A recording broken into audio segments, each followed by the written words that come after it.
어떤 주제로 이제 사경회를 하면 좋을까, 예, 이런 고민이 많았는데요.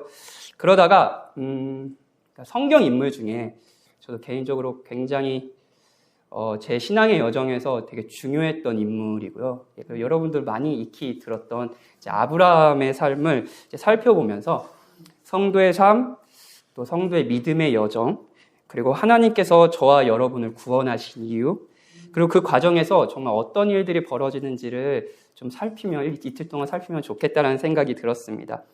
그래서 이틀 동안은 아브라함이라는 사람과 그의 인생을 한번 저랑 살펴봤으면 좋겠어요. 아브라함의 삶에서 역사하시는 그 하나님이요, 바로 지금도 이제 저와 여러분의 삶에 역사하고 계시니, 뭐 아브라함의 이야기지만 사실은 저희들의 이야기겠죠. 예. 오늘은 이제 이틀 동안 설교할 텐데요. 오늘은 시작, 부르심의 본질이라는 제목으로 설교할 거예요. 먼저 이제 배경을 좀 살펴야 돼요. 아브라함의 삶을 좀 살피려면 그 전에 창세기 그 앞부분의 배경을 좀 살필 거고요. 그리고 그러면서 이제 하나님께서 아브라함을 부르시거든요. 예, 부르시거든요. 이 부르심을 뭐 구원이라고 표현해도 되고요. 예. 근데 하나님이 어떤 자들을 이렇게 부르실 때 그 부르심에 어떤 특징이 있는지를 살필 겁니다. 본문을 통해서요. 그리고요, 그러면 부르시는 어떤 특징으로 부르시는데 그 부르시고자 하셔서 이루시고자 하는 목적이 무엇인지 그 목적도 살펴볼 겁니다. 그리고 마지막으로 우리가 하나님의 부르심을 받는데 감내해야 될 위험이 있습니다. 그 위험도 한번 살펴보면서 복음을 듣도록 해봅시다. 먼저 배경입니다. 창세기 12장에서 하나님께서 아브라함을 부르신 이야기가 이제 더 와닿기 위해서는 말씀드렸듯이 그 앞에 창세기 1장부터의 어떤 이야기들이 있는지 살피는 게 좀 더 좋을 것 같아요. 그래서 하나님께서 뭐 많이들 아시다시피 하나님께서 아담을 만드셨습니다. 세상을 창조하시고 아담을 만드셨어요. 그것도 그냥 다른 창조물과는 다르게요. 하나님은 아담에게 특별하게 아담을 창조하셨습니다. 그건 뭐냐면요. 하나님이 하나님의 형상으로 아브라함을 만드셨다는 거예요. 이게 어떤 의미냐면요. 창조세계가 있어요.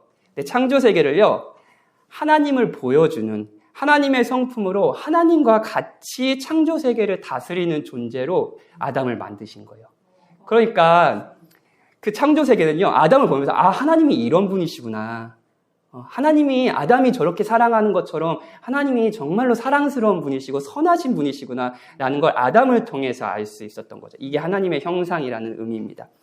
그리고 하나님께서 하나님의 형상으로 만든 아담을 통해서 창조세계를 다스리게 하신 다음에 어떤 것을 하셨냐면요, 명령도 하셨어요. 그 명령 중에 가장 핵심은 뭐냐면 선과 악을 알게 하는 나무의 과실을 먹지 말라는 거였습니다. 예.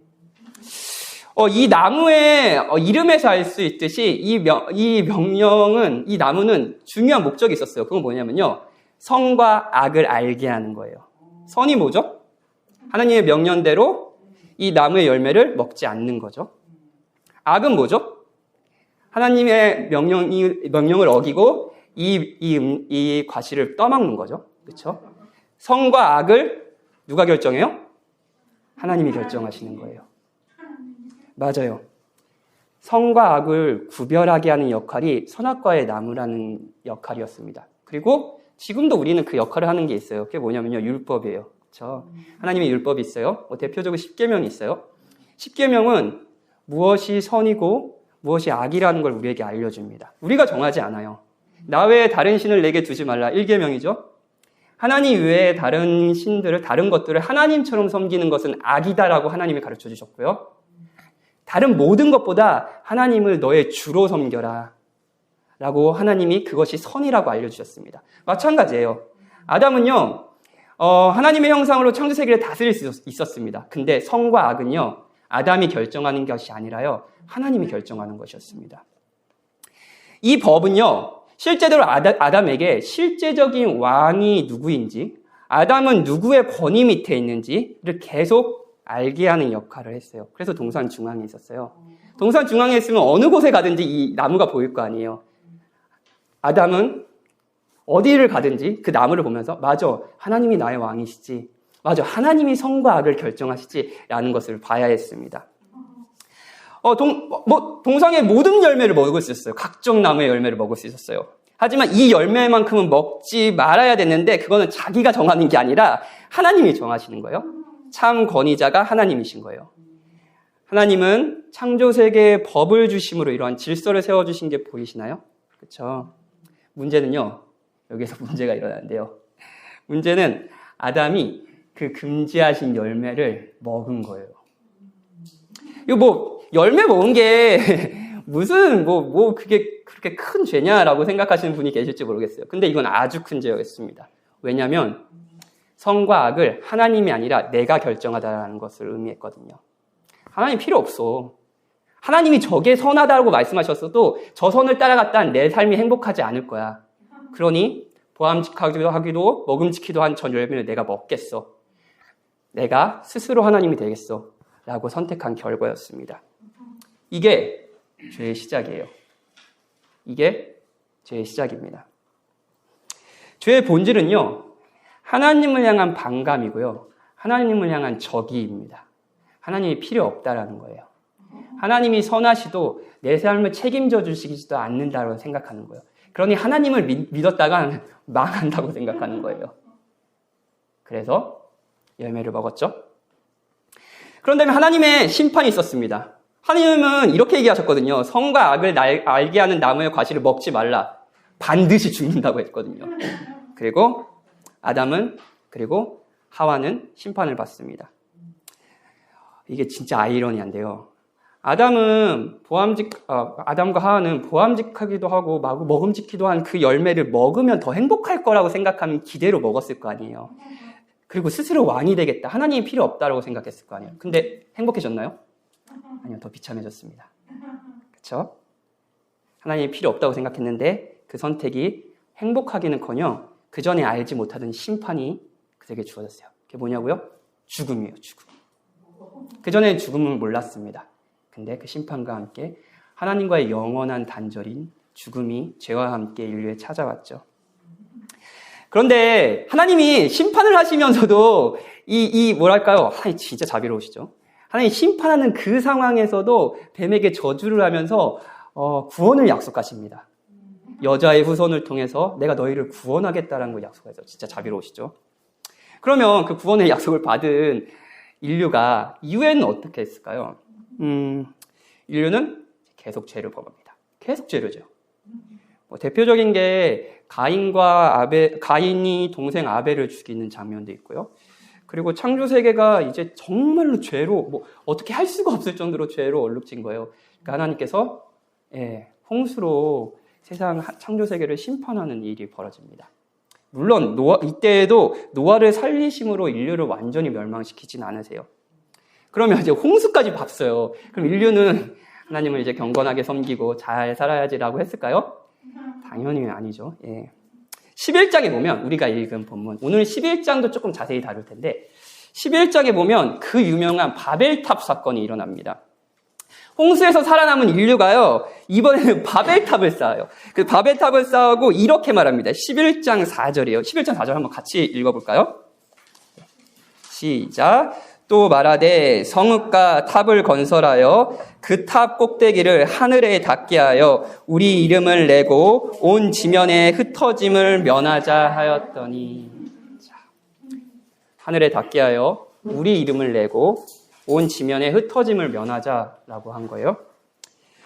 인류가 한 마음으로 한 행동이 뭐냐면요, 하나님을 찬양하고 하나님의 이름을 우리와 같이 예배하고 이런 게 아니라요, 우리의 이름을 높이기 위해 탑을 쌓아서 탑을 하늘에 닿게 하는 거였습니다. 하늘은 그 당시에 초월적인 존재, 신적인 존재를 의미하거든요. 그러니까요, 우리가 탑을 쌓아서 하나님께 닿자라고 이야기하고 있는 거죠. 하나님이 필요 없다며 하나님의 명령을 무시하고 하나님과 같이 되기 위해 선과 악을 알게 하는 나무의 과실을 먹은 아담이 있었죠. 그리고 자신들의 이름을 높이기 위해 탑을 쌓아 하늘에 닿고자 하는 사람들. 같죠? 크게 다르지 않죠? 여러분, 인류는 하나님의 구원에도 불구하고 계속해서 죄를 범하고 있습니다. 창세기 앞에 오늘 12장 전의 모습이 이래요. 인류는 죄를 포기하지 않고 하나님을 향한 반감을 꺾지 않고 계속 죄를 범하고 있습니다. 에덴 동산에서 쫓겨나고요. 홍수가 나고요. 그래도 인류는 죄를 멈추지 않습니다. 이번에도 주께서 심판하세요. 이번에 심판은요, 인류의 언어를 혼잡하게 하시고 흩어지게 하시는 거예요. 자, 아담의 범죄 이후 인류는 계속해서 죄를 범하고 있어요. 하나님을 향한 적대, 반감이 죄의 본질이라고 말씀드렸듯이 이 적대감이 점점 커지고 있어요. 그런데 또 기억해야 될 것은 하나님이 이런 인류를 계속해서 구원하시려고 하신다는 거예요. 예, 계획하시고요. 그 계획을 성취하고 계시는 거예요. 이런 배경 속에서 아브라함이 등장합니다. 하나님은 아브라함을 통해 이런 계획이 있으셨어요. 하나님이 이 아브라함을 부르셔서요. 이 부르신 아브라함을 통해 하나님의 백성을 세우시고 그 백성을 구원하실 계획을 하신 거죠. 다시 구원 계획이 시작되는 거죠. 이게 12장입니다. 아브라함을 택하시고 부르셔서 이 아브라함을 통해 인류를 구원하려고, 하나님의 백성들을 구원하려고 합니다. 근데 이게 진짜 중요한 일이잖아요. 그렇죠? 진짜 중요한 일이잖아요. 하나님의 나라를 세우는, 하나님의 백성을 이렇게 삼는, 이게 아주 중요한 일이잖아요. 근데 이 중요한 일에 하나님 어떤 사람을 부르셨을까요?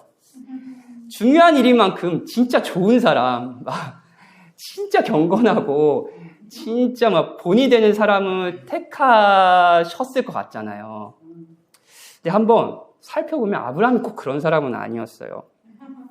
이제 믿음의 사람이라고 불립니다. 그렇죠? 아브라함 하면 사실 믿음, 아브라함의 믿음, 내일 또 이제 이삭을 바치는 그 장면을 또 설교할 텐데, 그거 아주 아브라함 하면 생각나는 단어가 믿음이잖아요. 저도 모태신앙인데 항상 주일학교에서 이제 아브라함에 대해 들으면 아브라함처럼 믿음의 사람이 되어야 된다. 이렇게 확고한 믿음, 흔들리지 않는 믿음을 가져야 된다. 이런 설교를 가르침을 많이 받았던 것 같아요.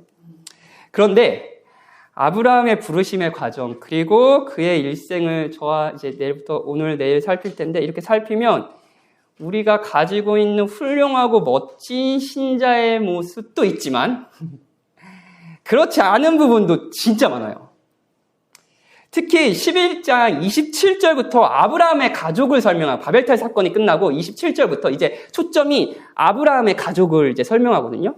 근데 이 아브라함의 가족을 설명하는데 이 부분을 보면 아브라함이 좀 어떤 사람인지 알 수 있습니다. 그리고 하나님이 아브라함을 어떻게 부르셨는지도 알 수 있어요.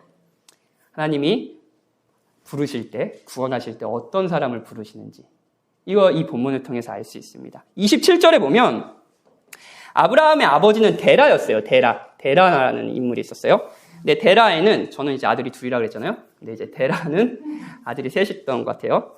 그래서 아브라함, 나홀, 하란이라는 이제 삼형제가 있었습니다.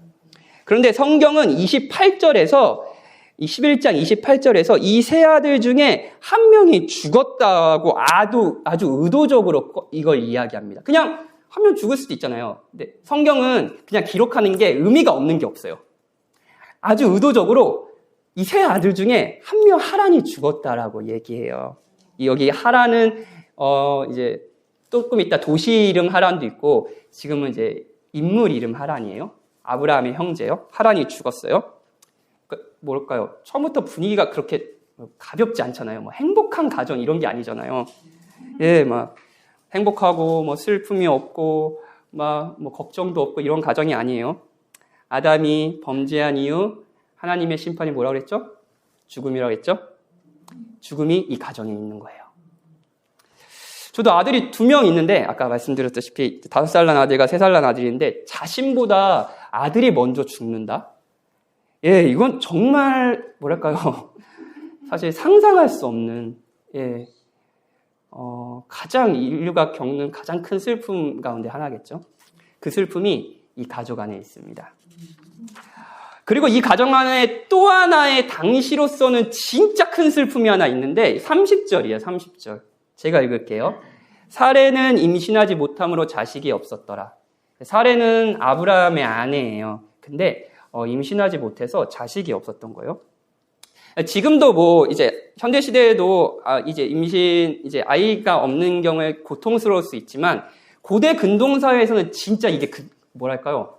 엄청스럽게 고통스러운 일이었습니다. 지금과 상상도 안 될 정도로요. 왜냐하면 당대에는 자녀가 미래거든요. 미래. 그러니까 자녀가 없다는 것은 미래의 소망이 없다는 거예요. 이 시대에도 미래의 소망을 두는 것들이 있잖아요. 뭐 여러분들 내 미래가 안전해, 내 미래가 안전해라는 생각을 드는 게 어떤 분에게는 뭐 난 직업이 있으니 안전해라고 생각할 수도 있고요. 어떤 분에는 뭐 나는 결혼을 했으니 안전해라고 생각하는 부분도 계실 거고요. 어떤 부분은 뭐 나는 이제 소유가 많으니 안전해라고 생각하는 분도 계실 거예요. 자, 직업, 뭐 소유 이런 것들이 사실은 미래잖아요. 미래의 소망이잖아요. 그런데 그 시대에는 자녀였어요. 자녀가 있어야지 미래가 있는 거죠. 그런 의미에서 자녀가 없다는 것은 이 가정에 미래가 없다는 걸 의미했습니다. 더욱이 성경 안에서는 더 큰 의미를 지닙니다. 아까 제가 아담이 범죄한 이후 하나님이 구원 약속을 했을 때 구원 약속의 핵심이 여자의 후손, 여자의 씨를 통해서 인류를 구원하신다고 했잖아요. 그런데 아이가 없다는 것은 한편으로는 이 사람이 이 약속, 이 구원의 약속에서 제외된 사람이다라고 여겨질 수 있는 거예요. 그렇죠? 여자의 후손이로 구원하실 텐데 내가 씨가 없는 거예요. 그러면 이 구원에서 난 제외된 것이 아닐까? 라는 생각을 할 수 있는 거죠. 하나님의 약속과 관련이 없는 사람은 아닐까? 이런 것을 의미하는 것이기도 했습니다. 굉장히 슬픈 가족이죠. 이 가족엔 죽음이 있고요. 생명이 없다는, 그래서 미래가 없다는 불임도 있습니다. 그런데 여기 죽음 그리고 불임에는 공통된 특징이 있어요. 굉장히 슬픈 일인데 이 슬픈 일의 공통적인 특징이 있어요. 그 특징이 뭐냐면요. 되게 중요한 특징인데 인간으로서는 할 수 있는 것이 아무것도 없다는 거예요. 인간으로 할 수 있는 것이 아무것도 없습니다. 뭐 가난이면은 열심히 일하고 그리고 뭐 돈을 벌면은 뭐 가난도 어렵긴 하지만 돈을 벌면은 벗어날 수 있잖아요. 그렇죠? 뭐 결혼, 뭐 직업 이런 것도 사실 인간으로서는 극복할 수 있는 어떤 것이잖아요.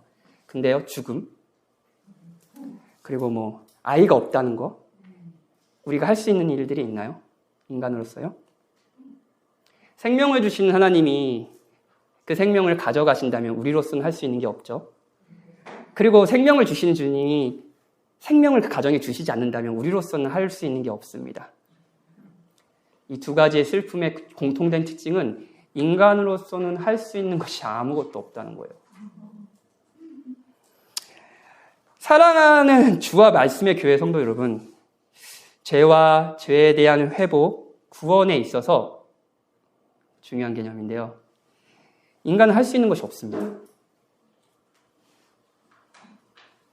이 죄악된 세상에서 내가 하나님의 백성으로 살아가는 것, 에베소서 2장 1절 말씀에 의하면 허물과 죄로 죽었던 우리가 살아나는 것에 있어서는 우리가 할 수 있는 게 없어요. 경건하게 살면, 주일날 예배를 잘 드리면 아닙니다. 우리로서는 할 수 있는 게 없습니다. 인간은 정말 무력한 존재예요. 아브라함도 우리와 크게 다르지 않았습니다. 그는 모든 인류가 빠져있는 슬픔에 빠져 있고요. 아브라함도 할 수 있는 것이 없었습니다. 그리고 31절에는 또 다른 슬픈 장면이 나옵니다.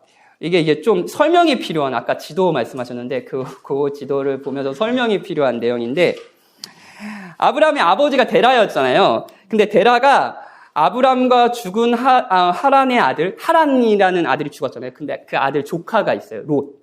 그 아들과 그리고 사레를 데리고 갈대아인의 우르를 떠나서, 갈대아 우르라는 곳을 떠나서요, 가나안 땅으로 가려고 합니다. 가려고 했어요가 되게 중요해요. 그런데 하란에 이르러 거기에 거류합니다. 가려고 하는 곳은 어디였어요? 가나안이었어요. 근데 하란에 멈췄어요. 이상하게. 언뜻 보면 이게 뭔 말이야 라고 싶잖아요. 제가 설명을 드릴게요. 지도가 있잖아요. 지도를 한번 봅시다. 원래 아브라함이 살던 곳이 어디냐면요. 갈대아 우르 맨 끝에 중간 부분에 오른쪽에 우르라는 도시가 있죠. 굉장히 큰 문명 도시였습니다. 그 4대 문명 하면, 고대 4대 문명 하면은 뭐, 이집트 문명, 황하 문명, 그리고 메소포타미아 문명, 이렇게 얘기하잖아요. 그러니까 굉장히 문명적으로 발달된 지역이었던 거예요. 그런데 여기서 이 가족들이, 일가족이 여기에 살다가요, 이 고도로 발달된 문명 사회에서 살다가요, 여기서 나옵니다. 하란까지 가요. 위쪽에 쭉 보면 하란이라는 도시 있죠? 예. 하란까지 가는데 여기가 거리가 약 얼마 되냐면 900km예요. 900km. 900km니까 서울과 부산이 325km니까 뭐 완복하는 것보다 훨씬 더 긴 거리를 하란까지 간 거예요. 자, 왜 데라는 가족들을 데리고 이 긴 여정을 떠났을까요? 왜? 갈대아 우르에 있었는데? 창세기에는 뭐 이제 정확한 오늘 11장에는 정확한 이유는 얘기하지 않아요. 그런데 이제 다른 성경에도 요 이야기를 하거든요. 특히 사도행전 7장 2절에서 스데반의 설교에서 아브라함을 이야기하는데 이런 구절이 나와요. 한번 제가 들려드릴게요. 우리 조상 아브라함이 하란에 있기 전이죠. 메소포타미아 갈대아 우르에 있을 때 영광의 하나님이 그에게 보여 이르되, 갈대아 우르에 있을 때 하나님이 내 고향과 친척을 떠나 내게 보일 땅으로 가라 하시니 아브라함이 갈대 사람의 땅을 떠나 하란에 거하다가, 이렇게 얘기해요. 그러니까 어떤 일이 일어난 거냐면요, 갈대아 우르에 있는데 하나님께서 아브라함에게 어떤 특별한 방법으로 나타나셔서 내게 보일 땅으로 가라라고 명령을 하신 거예요. 그래서 아브라함과 가족이요, 우르를 떠나는 거죠. 아마도 이런 일이 있었을 겁니다. 아들인 아브라함이 어느 날 특별한 경험을 한 거예요. 뭐 신적인 경험을 한 거예요. 하나님이 나타나신 거예요. 아마도 그때까지는 아브라함도 뭐 데라도 그 가족도 하나님에 대해서 몰랐을 거예요. 뭐 그냥 이 정도였을 겁니다. 어떤 신적인 존재가 나타나서 이곳을 떠나 내게 보여줄 땅으로 가라고 이제 명령하시는 거예요. 그러니까 데라가 이제 아직 아버지가 살아있잖아요. 그 당시에는 부계 중심 사회에서 아버지가 되게 중요하잖아요. 그러니까 데라가 이제 가족을 끌고 이제 우르를 떠나는 거죠. 갈대아로 가자. 가나안으로 가자라고 떠나는 거죠. 이제 데라는 기본적으로 좀 그 당시에 이 도시에 달을 숭배하는 우상 숭배를 하고 있었던 이제 우상 숭배자로 많은 신학자들이 해석을 합니다. 근데 이제 달의 신의 존재를 믿고 있는 사람이에요. 아들이 신기한 경험을 한 거예요. 그러자 아들의 경험을 따라서 가나안에 가려고 하는 겁니다. 일가족을 데리고요. 그런데 왜 가나안 땅으로 그냥 가면 되지, 왜 하란에서 멈췄을까요? 그리고 멈춘 것을 일부러 창세기 기자는 기록을 하잖아요. 하란에서 멈췄고, 하란에서 아버지가 죽었다, 막 이런 기록이 있잖아요. 이거 뭐 없어도 되는 내용인데 사실 모세는 이걸 의도적으로 썼단 말이에요. 왜 가나안까지 가지 않고 하란이란 곳에 멈췄을까요? 여호수아에서 보면 이 데라에 대한 평가, 아버지 데라에 대한 평가가 나오는데 이런 평가가 있어요. 데라가 강 적쪽에 거주하여, 이제 메소포타미아 지역에 거주하여 다른 신들을 섬겼으나, 아까 말씀드린 대로 뭐 달의 신 뭐 이런 것들 섬겼겠죠. 네, 이제 우상 숭배자였어요. 아들이 특별한 경험을 해서 가나안 땅으로 일가족을 데리고 가려는 하지만 그는 이제 다른 신을 섬기는 거예요. 그리고 이제 이들이 살던 도시의 핵심적인 건 아까 달을 숭배하는 중심지였다 그랬잖아요. 그래서 이제 떠났어요. 근데 가나안까지 가지 못하고 일가족이 하란에 멈춘 이유는 뭐냐면요, 하란 역시요, 그 당시에 고대사회에서 큰 상업 도시였고요. 그리고 달을 숭배하는 도시였어요. 우르와 마찬가지로요. 큰 산업 도시예요. 그러니까 이런 거예요. 하란까지는 갈 수 있어요. 근데 하란을 떠나면요, 진짜 그러니까 우상 숭배고 뭐 이런 삶 자체가 다 포기돼야 되는 걸 의미하는 거예요. 그러니까 미지의 땅으로 진짜 가는 거예요. 그 부르심을 듣고 데라와 아브라함 가족은 하란까지는 갈 수 있었습니다. 근데 하란에 멈출 수밖에 없었어요. 왜냐? 그 정도로 하나님을 믿을 만한 분이라고 생각하지는 않았거든요. 그리고 이 도시에서 아버지 데라가 죽습니다. 믿음의 사람처럼 보이나요? 아브라함이요? 창세기 기자는요, 이제 모세인데, 비교적 자세히 일가족의 정보를 되게 많이 알려주잖아요. 아브라함의 하란이 죽었고, 그리고 이제 출산을 못하고 있고, 그리고 이제 하란에 멈춰, 이거 되게 자세한 정보를 알려주잖아요. 되게 자세한 정보를 일부러 알려줌으로써요, 이들의 민낯을 그냥 보여줍니다. 아브라함은 믿음이 강한 자가 아니었습니다. 어찌 보면 더디 믿는 자였어요. 그래서 하란에 멈춰 있죠. 정말 비참한 현실 아닌가요? 죽음, 갈대아 우르에서 죽은 하란, 불임, 아이가 없어서 미래가 없는 사례, 불신, 부르심을 따라 갈대아 우르를 떠나긴 했지만 하란에 멈춰 있는 데라, 우상 숭배를 버릴 수 없는 데라, 그리고 갈대아 우르에서 자신을 부르셔서 가나안 땅에 가고자 했지만 아버지를 따라 하란에 멈추고 머물러 있는, 그리고 이제 그 아버지마저 죽은 아브라함. 비참한 현실이죠. 데라를 따라 하란까지 왔어요. 근데 그 데라가 죽었어요. 아브라함은 어떤 생각을 했을까요? 아버지가 죽었을 때. 끝났다고 생각했을까요? 다시 우르로 돌아가야 되나 이런 생각을 했을까요? 여러분, 아브라함은요, 완전한 자, 신실한 자, 용감한 자, 경건한 자, 이런 사람이 아닙니다. 그냥 저희처럼 두려워하는 자, 하나님을 모르는 자, 믿음이 약한 자, 그리고 흔들리는 자입니다. 보통 사람, 그냥 죄인이죠.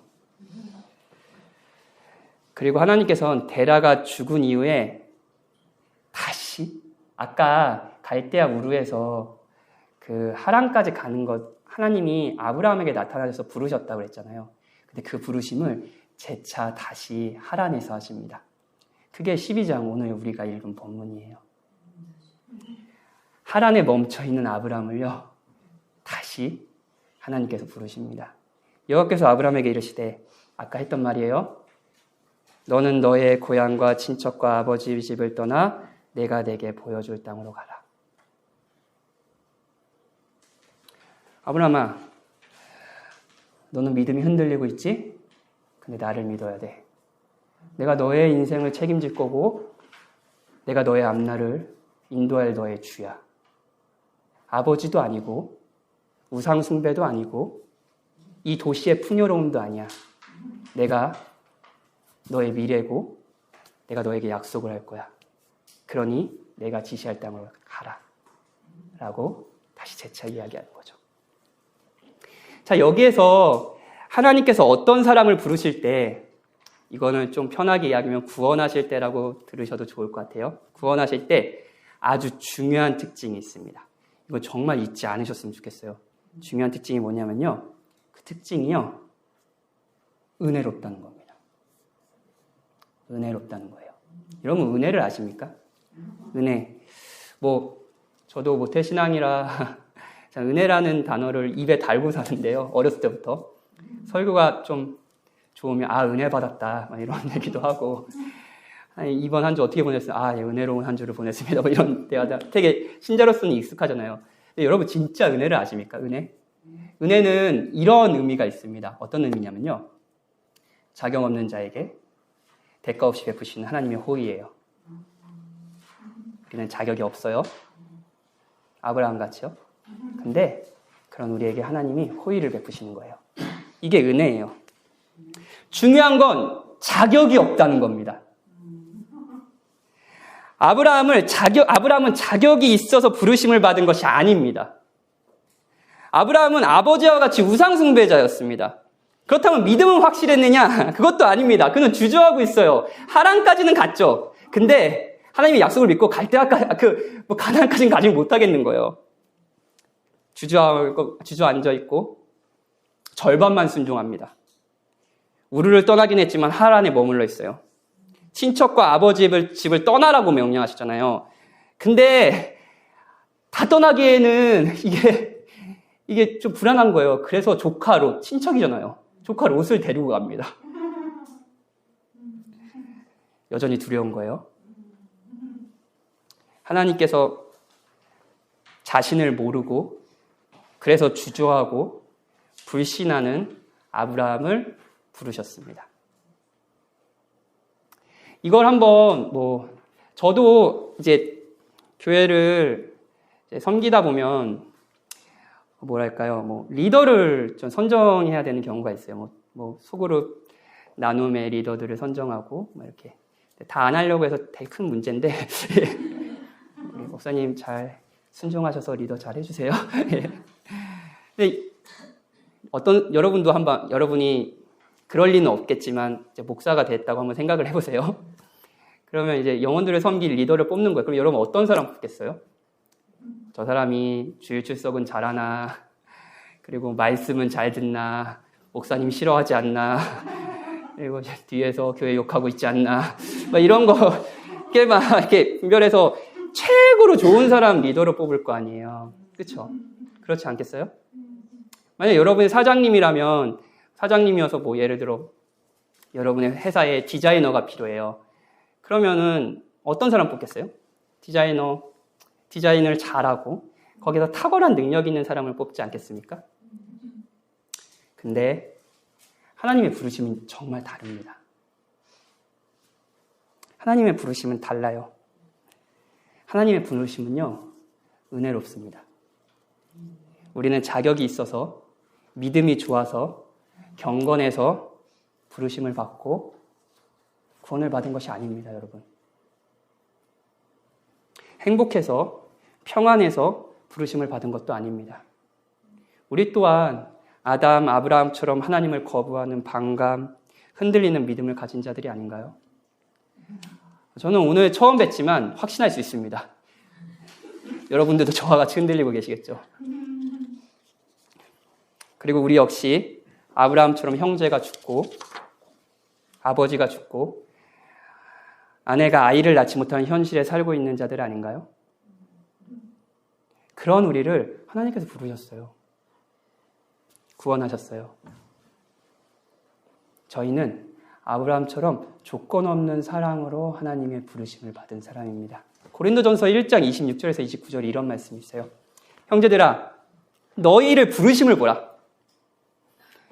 육체를 따라 지혜로운 자가 많지 아니하며 능한 자가 많지 아니하며 문벌 좋은 자가 많지 아니하도다. 그러나 하나님께서 세상의 미련한 것들을 택하사 지혜 있는 자들을 부끄럽게 하려 하시고 세상의 약한 것들을 택하사 강한 것들을 부끄럽게 하려 하시며 하나님께서 세상의 천한 것들과 멸시받는 자들과 없는 것들을 택하사 있는 것들을 폐하려 하시나니 이는 아무 육체도 하나님 앞에서 자랑하지 못하게 하려 하십니다. 하나님의 부르심이 어떤가요? 은혜롭습니다. 오늘 처음 배웠지만 그리스도 안에서 한 형제된 사랑하는 주와 말씀의 교회 성도 여러분, 저와 여러분에 대해 저는 여러분에 대해 속속히 알지는 못합니다. 여러분이 인생에서 어떤 경험을 하고 계시고 어떤 상황에서 믿음을 부여잡고 살아가는지는 잘 알지 못합니다. 여러분도 저를 잘 모르실 거예요. 그렇죠? 그런데 여러분, 저와 여러분이 같은 게 있습니다. 저는 서울에 살고 여러분 광주에 사는 거 다 다르겠죠? 살았던 환경도 다 다를 거예요. 근데 같은 게 있어요. 그래서 우리가 모였죠? 뭐냐면요, 저도 여러분도 우리가 자격이 있어서 경건해서 성품이 좋아서 교회 열심히 다녀서 하나님께 부르신 것이 아니라는 거예요. 이유가 우리에게 있는 것이 아니라 하나님께 있습니다. 하나님이 자격 없는 아브라함을 그리고 저와 여러분을 부르셨습니다. 이게 부르심과 구원의 특징이에요. 만약 여기에 모이신 분들 중에 저는 하나님에 대해 잘 모릅니다. 나는 이분들은 참 하나님 경건하게 잘 섬기는 분들인 것 같은데 저는 신앙도 없고 좀 그렇습니다. 그런 분이 계시다면 진짜 잘 오셨어요. 예, 여러분 너무 환영하고 이렇게 함께 예배드리게 돼서 너무 좋습니다. 근데 여러분이 하나님에 대해서 모르고 경건하게 살지도 못하고 내가 거룩하게 살지도 않았어요 라고 하시더라도 저와 여러분은 같습니다. 어떤 분이 같냐고요? 하나님께서 은혜로 저와 여러분을 부르신다는 거예요. 여러분이 지난 삶 가운데 하나님이 없는 삶을 살고 교회와 익숙하지 않은 삶을 사셨다 하더라도 하나님이 저와 여러분과 저를 부르시는 이유는 하나입니다. 우리의 이유가 있지 않아요. 하나님이 자격 없는 저희들을 그 풍성하고 다음 없는 은혜로 부르셔서 자신의 백성으로 삼아주시죠. 이게 부르심의 특징이에요. 본문에는 두 번째로 부르심의 목적도 나옵니다. 2절, 3절이에요. 우리 2절, 3절을 함께 읽어볼까요? 다 같이 읽겠습니다. 12장 2절, 3절이에요. 내가 너로 큰 민족을 이루고 내게 복을 주어 내 이름을 창대하게 하리니 너는 복이 될지라. 너를 축복하는 자에게는 내가 복을 내리고 너를 저주하는 자에게는 내가 저주하리니 땅의 모든 족속이 너로 말미암아 복을 얻을 것이라 하신지라. 진짜 위대한 약속이에요. 여기에 부르심의 목적이 있습니다. 하나님이 아브라함을 부르셔서 뭐를 하시려고 하시는지의 목적이 있어요.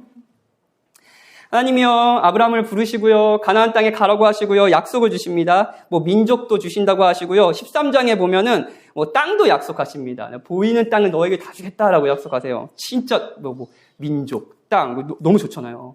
근데 민족 땅, 이게 하나님의 약속의 중심에 있는 선물이 아닙니다. 중심은요, 오늘 같이 읽은 2절에 있습니다. 너는 복이 될지라. 너는 복이 될지라. 이게 뭘까요? 너는 복이 될지라? 좀 애매하잖아요. 이런 거요. 하나님께서 아브라함아, 내가 너에게 복을 줄게. 내가 너에게 자녀도 주고, 내가 너에게 땅도 주고, 내가 너를 행복하게 해줄게, 복을 줄게 라고 얘기하지 않으시고요. 뭐라고 얘기하시냐면 아니 너가 복이 되게 해줄게. 너가 다른 모든 이에게 복이 되게 해줄게 라고 얘기하십니다. 이게 부르심의 목적이에요. 하나님께서는 저와 여러분을 은혜로 부르셨는데요. 그 목적은요, 사람들에게 복이 되게 하시기 위해, 사람들에게 하나님을 알리고, 아까 아브라함이 하나님의 형상이라고 했잖아요. 하나님을 알리고, 하나님이 정말로 영광스럽고 아름다운 분이시며 그분이 얼마나 지금도 우리를 신실하게 사랑해 주시는지 알리는 복이 되게 하시기에 여러분과 저를 부르셨습니다. 이게 굉장히 중요한 사실입니다. 하나님께서 우리를 구원하신 이후에 여러 복을 주십니다. 물질적인 복도 주시고요. 가정을 잘 돌보게도 해주시고, 가정도 주시고요. 가족에 필요한 것들도 다 주시죠. 항상 일용한 양식을 주시니까요. 그런데 그게 가장 좋은 게 아니에요. 무엇보다도 우리 자체가 누군가의 복이 되게 하는 겁니다. 우리 주변 사람들이 이런 얘기를 듣는 거예요. 당신을 만나니 제가 정말 복을 받았습니다. 당신이 제 복덩어리예요. 어떻게 하나님께서 당신을 만나게 하셔서 하나님을 알게 하신지 정말 놀랐습니다. 라고 말할 수 있도록 하나님이 저와 여러분을 부르시고요, 구원하시고요, 복을 주십니다. 우리 교회의 이야기를 해볼까요? 이런 거예요. 김용훈 목사님을 만나니 정말로 저는 복을 많이 받았습니다. 목사님을 통해 하나님을 더욱 잘 알게 되고요, 그 하나님을 사랑하게 됐습니다. 목사님이 하나님이 제게 주신 복이에요. 실제 김용훈 목사님은 제 복입니다. 예. 김용훈 목사님이 제가 신대원 졸업하고 목사님과 스터디를 오래 했어요. 그래서 특히 조직 신학에 대한 그런 과외 같은 거를 저의 선생님이 되어주셨습니다. 그래서 목사님을 통해서 저는 복을 받은 거죠. 김용훈 목사라는 복을 받으면서 하나님을 찬양할 수 있게 된 거죠. 또 이런 이야기들도 있는 거예요. 성도님은 서로에게 제게 진짜 복덩어리입니다. 성도님과 함께 신앙생활을 하면서 저는 신자가 어떻게 살아가야 하는지, 어떻게 믿음을 지켜야 하는지 항상 보고 배우고 있습니다. 그리고 성도님이 저를 위해서 기도해 주시는 거 항상 알고 있습니다. 성도님을 통해 제가 정말로 많이 위로를 받고 있어요. 성도님은 정말 제 복덩어리예요. 이게 구원의 목적입니다. 여기까지 들으면 어떤 분들은 이런 생각을 하실지 모르겠어요. 복덩어리, 그런 거는 그렇고, 나는 지금 교회 골칫덩어리 같은데? 이런 생각을 하는 거예요. 맞아요, 여러분. 곰곰이 생각해보면, 저와 여러분은 이제 누군가의 골칫덩어리죠. 아마 저희 어머니의 골칫덩어리일 것 같은데, 저는 항상 저희 어머니는 지금도 운전 조심해라. 지금, 항상 이렇게 걱정을 하시는데, 그리고 골칫덩어리겠죠, 누군가에겐요. 근데 무엇보다도 확실한 건 저와 여러분이 하나님께 골칫덩어리 아닌가요? 진짜 말 안 듣잖아요, 하나님 말. 그리고 하나님의 짐덩어리 아니겠습니까? 그렇지 않나요? 그런데 하나님께서 짐덩어리고 골칫덩어리인 저희를 부르십니다. 참 말 안 듣고 연약하고 믿음이 없는 자들을 부르세요. 그리고 연약한 성품들을 변화시켜주세요. 여기서. 그리고 사람들을 섬기는 마음을 주시죠. 주와 사랑의, 주와 말씀의 교회로 연합하게 하십니다. 서로를 조금씩 용납하고요. 서로의 삶을 자신의 삶을 여기고 위로하게 하고요. 더욱이 하나 되게 합니다. 자기중심적이고 이기적인, 그래서 누군가에게 그냥 짐덩어리고 골칫덩어리인 저희들이요, 벗어나서요, 하나님의 사랑을 나누는 마음으로 이곳에서 서로를 품도록 하세요.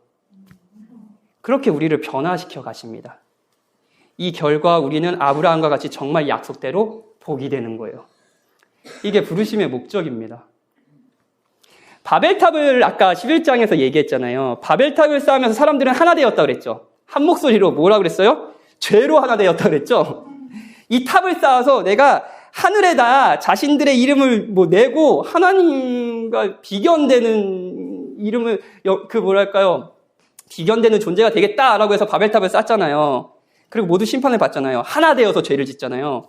그런데 하나님께서 아브라함을 구원하셔서 하려고 했던 일이 뭔지 아세요? 서로가 서로에게 복이 되는 거예요. 서로가 서로의 죄를 독려하는 것이 아니라 서로가 서로에게 복이 되어 하나님을 알게 되고 더욱이 하나님을 닮으면서 서로를 사랑하게 되고, 그러면서 하나님의 이름과 영광을 우리 안에서 찬양하게 하시는 일들을 하나님이 아브라함을 통해서 하시려고 하시는 거예요. 주와 말씀의 교회 성도 여러분, 하나님께서 자격 없는 아브라함을 부르신 이유는 단순히 부자가 되게 하고 자녀를 주시고 땅을 주시고 이런 것들 주시면 좋죠, 그렇죠? 주셨으면 좋겠죠. 저도 주셨으면 좋겠습니다. 단순히 이걸 주시려고 부르신 건 아닙니다. 그가 다른 이에게 복이 되게 하시기 위해 마찬가지입니다. 하나님께서 여러분을 부르신 이유는요, 여러분이 주와 말씀의 교회에 복이 되게 하시기 위함이에요. 여러분, 왜 우리는 교회로 모일까요? 교회. 하나님은 우리를 왜 모이게 하셨을까요? 그냥 신앙이 개인적인 거라면 그냥 개인적으로 말씀 듣고 목사님이 여기서 설교하시면 코로나 때 우리 했던 것처럼 그냥 말씀 듣고 개인 묵상하고 그냥 자기의 소유를 어려운 이유 돕고 그러면 되는 거 아니에요? 근데 왜 우리가 굳이 교회로 모여야 될까요? 우리 각자로, 그 이유는요, 우리 각자로 은혜로 부르셔서 교회로 모이게 하신 이유는요, 서로에게 복이 되게 하시려고 하는 거예요. 서로에게 하나님을 전하고요, 하나님의 사랑으로 사랑해주고요, 용납해주고요, 서로를 축복해주고요, 서로의 고통을 안아주고요, 서로가 믿음이 없을 때 버텨주고요, 서로가 믿음을 독려해주는 복이 되게 하시기에 우리를 모았습니다. 하나 되어 죄를 짓는 이 세상에서 하나님은 서로가 서로의 복이 되는 모습으로 공동체로 세워가기 위해서 주와 말씀의 교회로 모으신 겁니다. 그리고 하나님은 정말로 여러분을 복이 되게 하시기 위해 부르셨고요. 정말 그 일을 지금도 이루어가고 계십니다. 저는 광주에 대해서는 이제 광주를 3번째 내려왔는데, 이제 올해 여름이었나요? 여름에 저희 교회 장례가 있어가지고 잠깐 내려와서, 성도님 장례가 있어서 잠깐 내려와서 우리 목사님과 교제 나누고 올라갔고, 첫 번째는 그 연애할 때, 제가 결혼한 지 7년 됐는데 벌써 연애 한 8년, 9년 전의 일이네요. 그때 담양에 놀러 가려고, 근데 담양에 바로 가는 그게 없더라고요. 꼭 이제 기차 타고 광주에 와가지고 광주에서 버스를 타고 담양에 들어가더라고요. 그래서 그때 이제 광주에 왔었는데, 저는 사실 광주에 대해서 잘 모릅니다. 예. 근데 현대사를 배우면서 다른 도시와 달리 이 도시가 품고 있는 슬픔에 대해서는 여러 번 들었습니다. 예. 하지만 여러분은 이제 저와 다르게 그 슬픔을, 저는 그냥 현대사를 통해서 배워서 알겠지만 이 도시의 슬픔을 아시고 경험하신 분도 계시겠죠? 광주는 창세기 11장에 나온 죽음, 갈대아 우르에서 죽은 하란, 불임, 아이가 없어서 미래가 없는 사례, 불신, 부르심을 따라 갈대아 우르를 떠나긴 했지만 하란에 멈춰있는 테라, 아브람. 이 슬픔과 무관하지 않는 도시 아닌가요? 이 도시에는 슬픔이 있지 않나요? 그리고 하나님께서는 이 도시에서 여러분을 부르셨습니다. 이 도시에서요. 왜죠? 복이 되게 하시기 위해서. 여러분이 이 도시에, 이 광주라는 도시에 복이 되게 하시기 위해 여러분을 부르셨어요. 여러분이 우는 자와 함께 울고 웃는 자와 함께 우는 위로자가 되게 하시기 위해 무엇보다도 소망이 없는 이 시대에 하나님이 우리에게 어떤 소망을 주시는지 그 소망을 전해주는 사람이 되게 하시기 위해 여러분이 직장이나 가정이나 학교에서 만나는 사람들에게 진짜 복이 되게 하시기 위해 자격 없는 우리를 하나님께서 구원하시고 부르신 겁니다. 아브라함에게 그래 뜻이요. 제가 이제 요즘에 KTX 진짜 빠르더라고요. 한 1시간 40분 정도 걸렸는데 좀 피곤해서 좀 잠도 자고 하다가 이제 설교 오면 다시 하는데 이 부분에선 있는데 이런 생각이 드는 거예요. 내가 이거 오늘 설교해야 되는데 나는 누군가의 복인가? 이런 생각이 드는 거예요. 우리 성도들은 나를 복으로 여길까? 우리 박현진 목사님 만나서 너무 좋아요. 그럴까? 이런 생각이 드는 거예요. 그런데 부르신 목적은 확실합니다. 하나님은 저를요, 복이 되게 하시기에 불렀어요. 여러분도 마찬가지예요. 문제는 이렇게 은혜로운 부르심의 또 다른 특징이 있는데요. 이 부르심이 감수해야 할 위험이 있다는 거예요. 그냥 평안하고 이런 정도가 아니라는 거예요. 1절에 보면 너는 고향과 친척과 아버지의 집을 떠나라고 말씀하셨잖아요.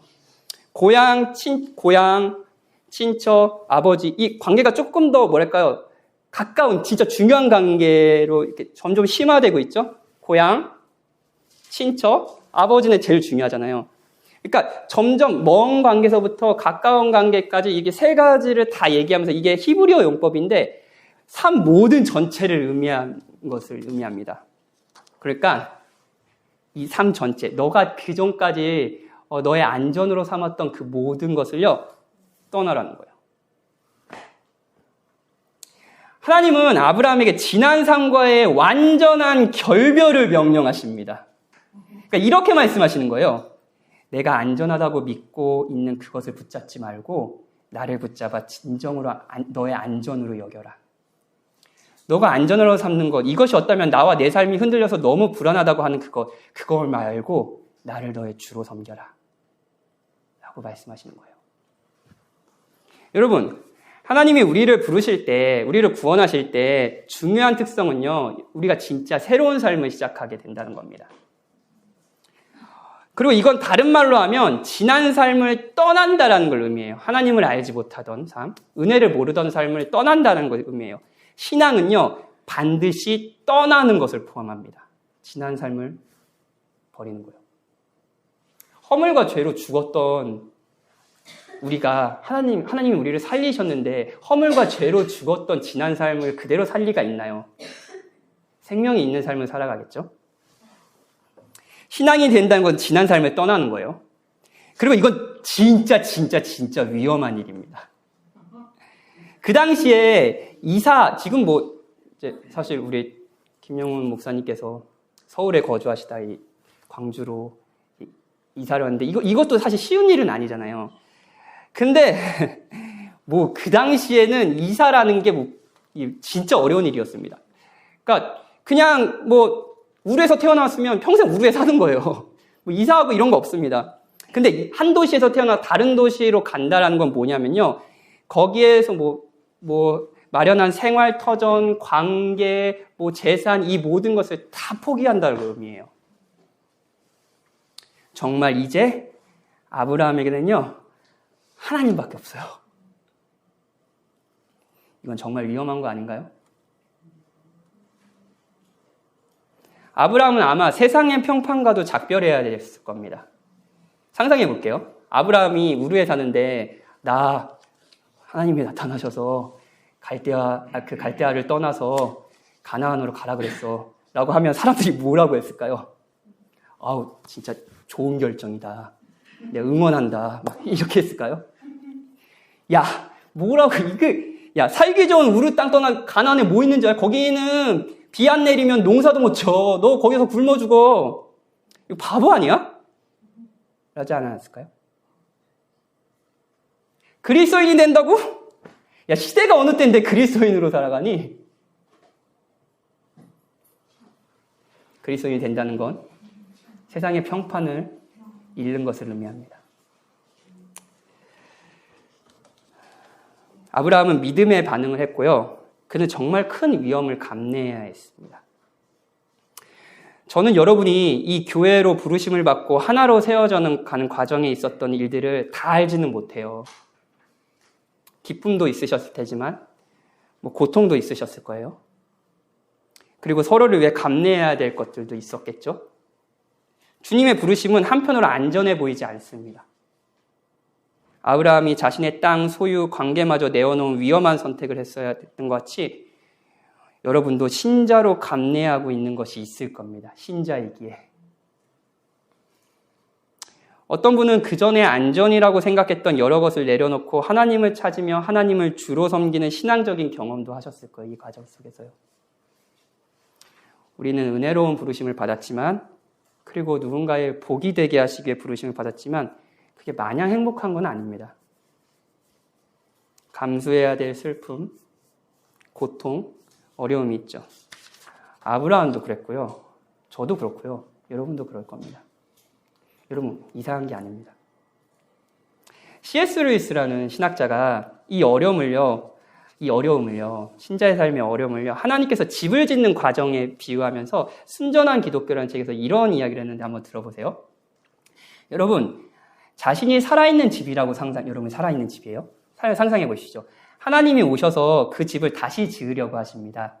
처음에는 그가 하는 일이 이해가 될 것입니다. 그는 하수구를 고치고 지붕을 세는 것을 막는 등의 일들을 하실 겁니다. 그러면 이거는 이 집을 잘 지으려고 하시는 거니까 납득이 되겠죠? 이런 것들은 필요한 일이니 놀랄 필요가 없습니다. 그런데 얼마 안 가 집을 마구 때려 부수는 거예요, 하나님이요. 지독하게 아플 뿐 아니라 도무지 이해할 수가 없을 거예요. 그렇죠? 신자 삶에 고통이 있는 거예요. 감내해야 될 그전에 안전이라고 여겼던 그런 것들이 모두 없어지는 게 있을 거예요. 도대체 그는 무슨 짓을 하고 계신 겁니까? 그는 여러분의 생각과 다른 집을 짓고 계십니다. 여기에는 한쪽 벽을 새로 세우고 저기에는 바닥을 더 깔고 탑을 새로 올리는 마당을 만드십니다. 여러분은 보기 좋은 작은 오두막집을 생각했습니다. 그러나 그는 궁전을 짓고 계십니다. 그는 친히 그 궁전에 살 작정이십니다. 여러분이 신자로 부르심을 받는다고 했을 때 여러분이 기대하는 건 그냥 조금 더 나은 삶, 조금 더 죽어서 천국 아주 좋죠. 천국에 가는 삶, 그리고 행복한 삶 정도일지 모릅니다. 그런데 하나님께서는요, 여러분 안에 거하시도록 여러분이 하나님의 집이 되게 하시기에 여러분을 지어가고 계세요. 그 안에는 우리가 감내해야 될 위험들이 있죠. 지난 삶과의 결별하는 용기도 필요할 겁니다. 아브라함도 그랬고요. 저도 여러분도 다르지 않습니다. 이 부르심에는 우리가 감내해야 될 위험이 있어요. 그런데 여러분, 은혜롭지만 한편으로 위험한 이 부르심, 이 구원에 용기를 내어 반응할 수 있는 이유가 있습니다. 하나님을 주로 섬기면서요, 계속 살아갈 수 있는 이유가 여러분과 저에게 확실히 있어요. 복음을 이야기해 드릴게요. 오늘 본문에서 죄인으로서 연약한 아브라함도 보여주지만 하나님께서는 아브라함을 통해 주실 구원자 그리스도도 보여주시거든요. 아브라함은요, 고향과 친척과 아버지의 집을 떠나 약속의 땅으로 갔잖아요. 그쵸? 고향과 친척과 아버지의 집을 떠나, 그리고 그 고향과 친척과 아버지의 집은 하나님을 모르는, 불신의 지역이었어요. 그쵸? 그런데 그리스도도 아버지를 떠나야 했어요. 하나님께서는 창세 전에 성부 하나님과 성자 하나님은요, 성자 하나님이 우리를 구원하실 걸 계획하셨습니다. 성자 하나님은 영원한 하나님의 품을, 영원부터 누리시던 하나님의 품을 아브라함같이 떠나야 했습니다. 아브라함이 떠났던 것은 죄악된 그리고 거기에 있으면 자신이 불행하고 사망밖에 없을 지역이었어요. 근데 성자 하나님이 떠나신 곳은 어딘지 아세요? 영원한 행복과 안전, 영원 전부터 노리던 하나님을 떠난 거였습니다. 왜 그러셨을까요?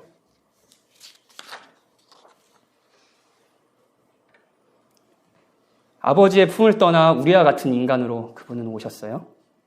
그리고 범죄하여 영원한 하나님의 진노와 형벌을 받아야 될 자들의 죄가 되어서요, 우리의 심판과 죽음이 되어 십자가에 죽으셨습니다. 그게 하나님께서 아버지의 품을 떠난 이유입니다. 하나님께서, 그리스도께서 아버지의 품을 떠난 이유가 바로 여러분이 이 위험을 감수하고도 하나님의 부르심에 응답하여 신자로 살아가게 하기 위해서 그리스도는 하나님의 품을 떠나서 우리의 죄가 되어 십자가에 죽으시고 부활하셨습니다. 그분은 위험을 감내하시고 우리를 구원하셨습니다. 그분은 영광의 보좌를 버리셨습니다. 그분은 자신을 다 내어주고 생명마저 내어놓으셨어요. 빌립보서에서는 이런 말씀이 있습니다. 그는 근본 하나님의 본체시나 하나님과 동등됨을 취할 것으로 여기지 아니하시니 오히려 자기를 비워 종의 형체를 가지사 사람들과 같이 되셨고 사람의 모양으로 나타나사 자기를 낮추시고 죽기까지 복종하셨으니 그 십자가에 죽으심이라. 이러므로 하나님이 그를 지극히 높여 모든 이름 위에 뛰어난 이름을 주사, 아브라함을 향한 하나님의 약속이 뭐였냐면요, 내가 내 이름을 창대하게 하리라 였잖아요. 그 약속의 성취가 그리스도를 통해서 성취됩니다. 하나님이 죽기까지 순종하여 자기 백성을 구원한 이 아들에게, 그리스도에게 모든 이름 위에 뛰어난 이름을 주십니다. 그리스도는 자기 이름뿐 아니라 그리스도를 주로 믿는 여러분과 저에게도 영광스러운 지위와 이름을 주십니다. 범죄한 우리는 하나님의 자녀라는 지위를 누리고요. 여러분, 하나님의 자녀입니다. 그리스도로 인하여 거룩하지 않잖아요. 근데 여러분 거룩한 자라고 불립니다. 성도예요.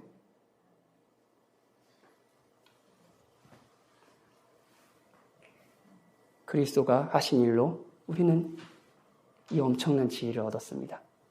하늘에 있는 자들과 땅에 있는 자들과 땅 아래에 있는 자들은 모두 무릎을 예수의 이름을 꿇게 하시고 모든 입으로 예수 그리스도를 주라 시인하여 하나님 아버지께 영광을 돌리게 하셨느니라.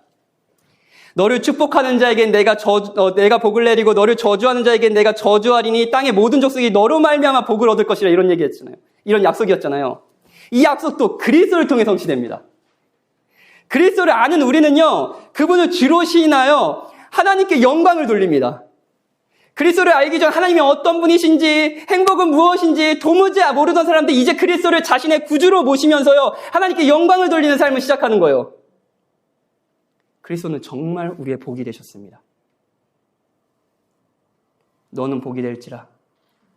다른 어떤 것이 아니라 그리스도가 우리의 복이 되셨습니다. 이것이 여러분과 제가 받은 영광스러운 사랑이에요. 그분은 정말 아버지의 품을 떠나 우리의 구원이 되어주셨어요. 우리의 복이 되어주셨어요. 그리고 우리는 그 복음을 안다면 이 부르심에 합당하게 반응하는 것이 감내해야 될 여러 어려움이 있다 하더라도 그것을 기꺼이 감내하고 그리스도가 주신 사랑을 감격하며 살아가겠죠. 사랑하는 여러분, 하나님께서 여러분을 은혜로 부르셨습니다. 은혜로 구원하셨습니다. 하나님께서 여러분을 복을 받게 하시기 위해서 정도가 아니라 누군가의 복이 되게 하시기 위해 부르셨습니다. 특히 주와 말씀의 교회에서요. 물론 부르심에 반응하여 순종하는 삶은 감수해야 될 어려움이 있습니다. 우리는 예전처럼 살 수 없어요. 죄를 사랑하고 하나님은 모르는 삶을 버려야 합니다. 그건 고통스러운 일일 겁니다. 인간은 본능적으로 자기중심적이고 하나님을 적대하니까요. 그런데 여러분, 그때마다 여러분이 받은 사랑을 기억하십시오. 여러분은 어떤 사랑을 받았냐고요? 그리스도가 여러분의 죄가 되어 십자가에 죽으시고 여러분에게 영원한 하나님의 아들이라는 지위를 주시기에 여러분을 의롭다 하시기에 부활하셨습니다. 그 그리스도를 바라보십시오. 그것이 여러분이 받은 위대한 사랑이고 그리스도로 인하여 하나님이 여러분에게 주신 구원입니다.